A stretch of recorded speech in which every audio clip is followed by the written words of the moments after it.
আজি আপোনালোকক চাদৰৰ পতি লগাই দেখুৱাম। আপোনালোকে ভালদৰে চাদৰৰ পতি লগাবলৈ বিচাৰে যদি শেষলৈকে চাব। প্ৰথমে চাদৰৰ পতিকেইটা সমান কৰি ভালদৰে এনেধৰণে চাদৰৰ পতিৰ মূৰকেইটা চিলাই লৈছোঁ। তাৰপিছত ধুনীয়াকৈ ফল্ড কৰি চাদৰখনৰ কিনাৰৰ পাৰিটো চিলাই লৈছোঁ।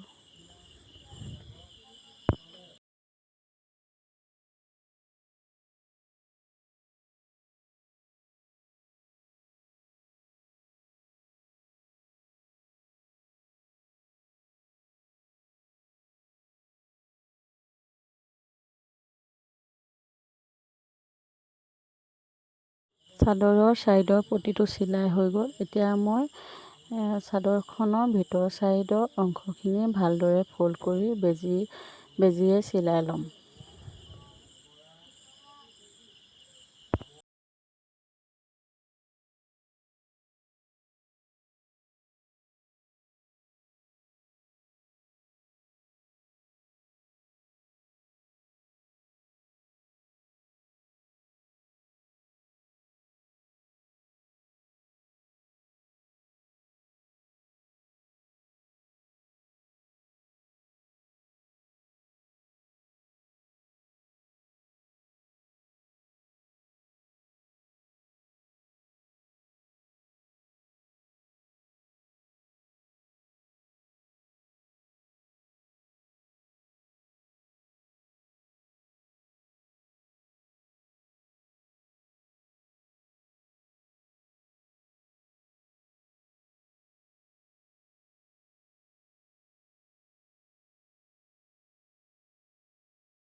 এইফালে বেজীৰ সহায়ত চিলাই লোৱা চাদৰৰ পতিটো চিলাই হ'বই। আৰু এতিয়া আপোনালোকে এনেধৰণে যদি বেজীৰ সহায়ত চাদৰৰ পতিটো চিলাই লয় তেতিয়াহ'লে আমাৰ চাদৰৰ পতিটো বৰ ধুনীয়াকৈ ফিটিং হয়। সেইবাবে মই এনেধৰণে চিলাই লৈছোঁ। এয়া দেখিছেনে, একেবাৰে সমান হৈ গৈছে।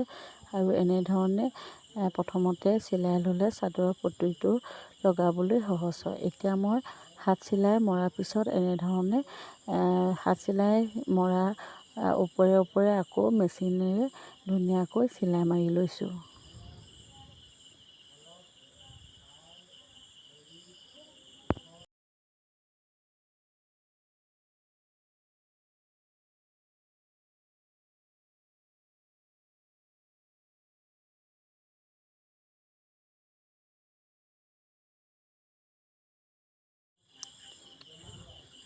আৰু এইফালে মোৰ চাদৰৰ পতিটো চিলাই হৈ গ'ল।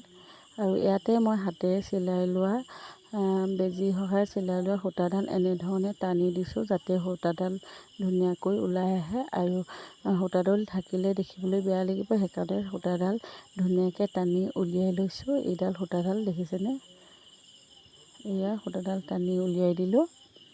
আৰু এনেকৈয়ে আপোনালোকে চাদৰত সহজে পতি লগাব পাৰিব। চাদৰত এনেধৰণে পতি লগালে তলৰ ছাইডে চাদৰৰ পতিটো কোচ খাই নাযায় আৰু ভালদৰে ফিটিং হয়।